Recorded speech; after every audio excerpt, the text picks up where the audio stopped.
Welcome to another edition of the Sabres Spotlight on the Marian Sports Network. I am Wade Bates, and let's talk some Marian men's soccer right now as the Sabres get ready for the 2018 season. We're going to bring in the elder statesman of the Marian University Athletic Department. Don't know if he likes saying that, but head coach Craig Peltonen. You're number 31 here at Marian. Yep, 31 seasons. You know, Mark Boyle retired this past year. I used to tease him about being the old dog, and now I get all the abuse. Well, he retired after 30 seasons, didn't he? That's so correct. Who is he hired before you? Actually, he wasn't. It was about a month, 2 weeks to a month that I was hired before him, yes. But he is older than me, just so you know. Oh, he is technically older than you? He is older than me, yes. So 31 years later, when you took the job, did you think that, hey, I'm going to be at Marian this long? Probably never know that, but I don't know if I thought I'd be here this long, but I did know when I came here originally, you know, because I grew up in Chicagoland area. I went to a large Big Ten school, did my graduate work at UW Milwaukee. So I was at some large areas. I always knew I wanted to be kind of in a smaller community. So I loved Marion when I first came here. I mean, this was the right place for me. It felt right, and you know, you got to go with your feelings sometimes. So you know, nowadays I don't think that would happen anymore, Coach. Do you? I mean, nowadays coaches are kind of vagabonds. They keep the bags packed their places, you know, for a few years, and here you are, you know, one of those old school guys that you're finishing what you started. I guess you can say 31 years ago. Well, you know, I think that has a lot to do with Marion. It has to do with the kind of, you know, personality I have. My family grew up here, so you know, we have roots in the community. We like Fond du Lac, and so a lot of it has to do with that. You're opening up in about a week or so, the 31st. You head down to Albion for a couple of matches. Just how has training camp been for the 2018 version of the Sabres? Training camp has gone well. We're pleased with what we see from the guys. We're in a transitional year. We lost a number of seniors from last year's squad. We lost quite a few freshmen from last year's recruiting class due to them not doing very well in school. So we have a lot of young players that are going to step in and find time right away. When you sell Marian men's soccer to a potential student athlete, what do you say to him? Well, we say a number of things. You know, we have some selling points that, you know, reasons to choose Marian. And number one is the community atmosphere here. Reason I'm still here. You know, I like Marian. I like the people here. I like the community. I like what we try to do, you know, our mission, what we try to do with our kids at all aspects of the school. And so we tell kids about that. We tell them about, you know, they can be part of something. So it's not just the Marian community, but time and time again, you know, we see players who stay here, graduate, play 4 years, who their teammates are their friends for life, and so they get to, you know, be part of something like that. And then there's the opportunity to play. There's the opportunity to compete. There's the opportunity to travel.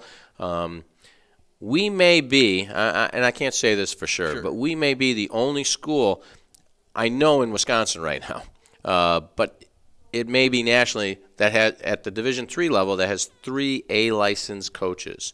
So myself, Dave Scott, who's been our part-time coach for probably 23 years, and then our newly hired full-time assistant, Keegan Miller, is also an A-licensed coach. So, can you explain what that means to somebody if maybe they're not familiar? Sure. Soccer, hockey, golf, tennis, I think are the only sports that actually does licensing of coaches. And so soccer, it used to be an E, D, C, B, A kind of progression. And, you know, you go for a couple weekends to get your youth license, and then the national license, which are the C, D, and A, are 8 to 10 days you have to go away for. And it's just an instructional time. You know, it's coaching education. You're learning about systems of play, how to run a practice, formations, tactics, all kinds of things, nutrition, and just all kinds of things to improve yourself as a coach. And so how does that help you and the student athletes, knowing you have other guys, other coaches that you can lean on and get you through practices and get you through a season? Well, I'm not so sure kids recognize that right off the bat, but once they get here, I think they recognize the quality of coaching that they get, both, you know, in what we can provide on the field and how we can provide it. I think you'll see some coaches, it's all about, how hustle and bustle and how fast you can run and how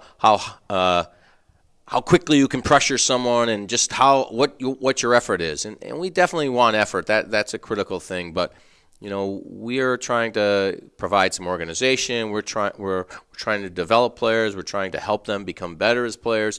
So it's not just come here and get really fit and run as fast as you can, and then if you can play soccer, yeah, that's great. We're trying to do all of those things. Before we talk about this year's Marian team, you mentioned family. Alumni Weekend is really a kind of a special time for the soccer program, isn't it? Because you have so many former Marian student athletes come back and and you see that they're a family for life. Well, that is true, although I will tell you we do ours a little different way. So our alumni game is actually in the spring. That's what I said, meant in the spring. Okay, yes. So it's also in the spring. Yeah, we this year was a little of a special occasion. Paul Sanchez, one of our longtime players, passed away this past spring, and so we dedicated a tournament to him, the Paul Sanchez 77 Alumni Tournament. So we kept it in the house this year, made it as a fundraiser. We had close to 40 alumni come back for that to play in it. What was interesting is Eric Sanchez, Andy Sanchez, and Brian Sanchez played on the winning team. So they got their names etched in the trophy that will be there. The first annual champions, their names will be on that for the life of the tournament. Coach, this year's team, you're coming off, you mentioned a lot of new faces this year, but coming off of a NAC playoff bid last year. Can you kind of talk about some of your guys that are returning this season? Well, I will, but last year we finished sixth, so we got into the NAC. Disappointed sixth because I thought our team was a lot more solid than that. Should have finished higher. This year, because of the transition and a lot of youth, if we can get sixth, if we can get fifth, if we can get fourth, I hope we can contend for first place. But I guess I don't have my goal quite as high as I had it last year. But surprises can happen. And about new players, let me say, you asked about returning players. Sure. We have a guy who I think is the top goalkeeper in our conference. We also have I also think he's probably one of the top goalkeepers in the country, and so we return him, Ian Chacon, and he is just a big guy to get past. He covers a lot of ground, he cuts angles really well, and he's just a very solid goalie, and so that just having him, puts us ahead of a lot of other teams. He's got to have one of the bigger legs, not only in the conference and the country as well, does he? Well, he's extremely dangerous. We're trying to get him to mix, like a pitcher in baseball. We don't want to always throw fastballs. We're trying to get him to mix up what he does. But, yeah, he can drop kick. He can punt the ball, a good 70, 80-something yards down the field. So it's a weapon. And Ian always plays with passion, doesn't he? He is. He's. It's part of his life. It's part of his family's life. His dad was an excellent soccer player. So yeah, he plays with definitely a lot of passion, a lot of heart. How about some other student athletes that are coming back? Well, we returned a freshman last year that we thought had an outstanding season. Very versatile player. We played in a few positions last year. Cade Klusendorf, who as a sophomore, Ian and Cade will be our captains. So says a lot about, what kind of personality he is, what he is as a player, what he is as a leader, to be as a sophomore a captain on our team. And he's really stepped up and provided leadership and communicated and directed things on the practice field. So we're really pleased with his play. He's like a big guy roaming the midfield when you watch him out there. Well, we were how we're going to play, we thought we might play him as a center back, and we started him as a center defender. That's what we've been doing the last few practices. And then we had a 11v11 scrimmage amongst ourselves because the Lawrence scrimmage got canceled. And so we had a scrimmage instead amongst ourselves and an inter squad. And about halfway through the first half, we actually changed Cade and his brother, Kyle. They changed roles. So Kyle, who's played some center defender, we had in the center midfield. We put Kyle back in center defender, and we moved Cade in the center midfield. It was 0-0 at half. We made the change, and then it ended up 4-0 the second half when Cade went into center midfield. So. All right, Coach. Who else? Any other returners you want to talk about? Well, we have Alexis Estella played some in center midfield last year. Started a couple games. Was probably our fourth out of 3 center midfielders. He was our 4th last year. So saw good minutes. He's going to be dependent on in the center midfield. Benny Fabian, who has played a multiple of positions for center midfield, up top, out wide, has always been nipping at the heels of players to get playing time, but hasn't, maybe has started 1 or 2 games in his career here. Will be looked at to start, his senior year, and so we'll look for him to step up and play. Other returning player, we have Kyle Quintel. Quintel will. We're looking for him to play out wide somewhere as either a wingback or a wide defender, wide midfielder. So those would be the returning guys as well as Chris Nelson, who didn't play a whole lot last year, was hurt most of the year, played quite a bit his freshman year, left at the semester, didn't like where he was at. The grass is not always greener, and came back to Marian because he missed us so much. And so he'll be looked at to play in a multiple positions. How about some of the newcomers that you've seen out on the pitch this year? Well, we have some guys who who are going to surprise some people. Juan Herrera is one of them. Plays up top, very dangerous, very mobile.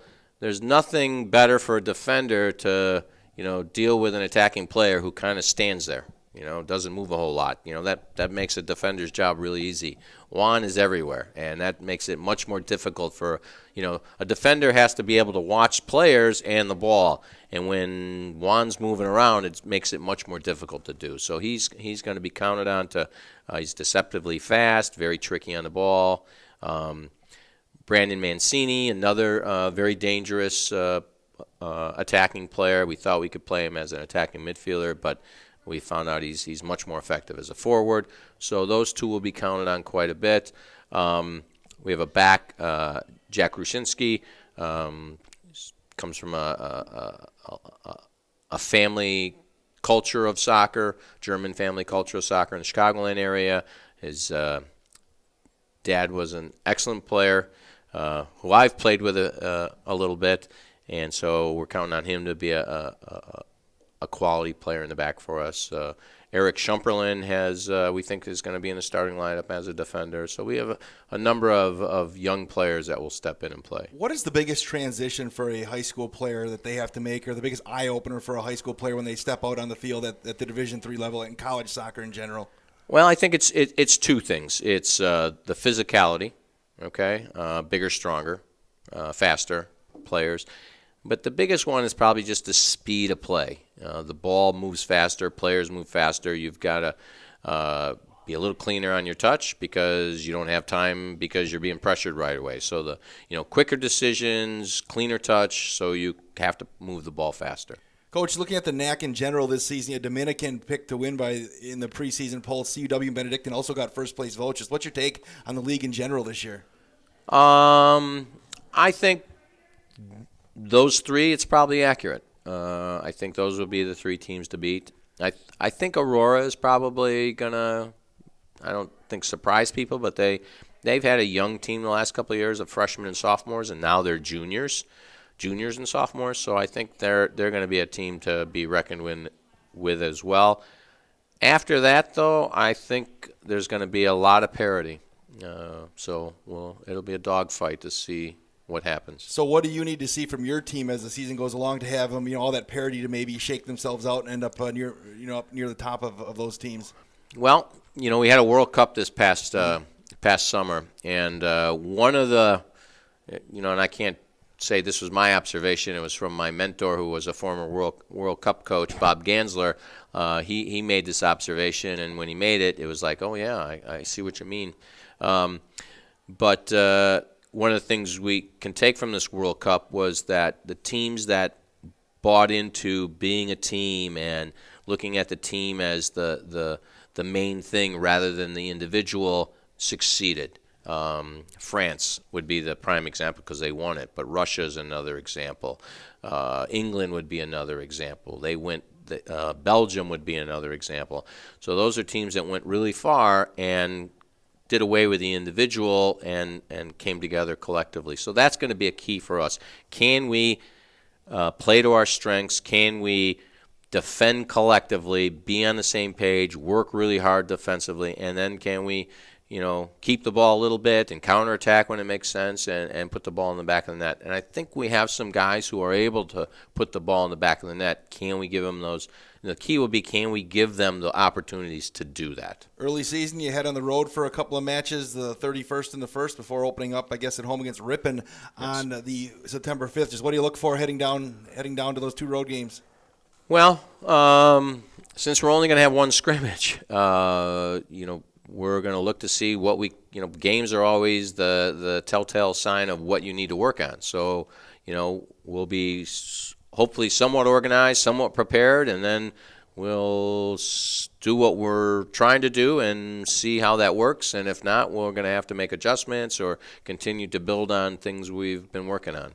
And September 5th, the Wednesday night, the Marian Sports Network, Coach Craig Peltonen can't wait to look at the 2018 version of the Marian men's soccer team. Go Sabres! Been watching a Sabres Spotlight, Marian men's soccer on the Marian Sports Network.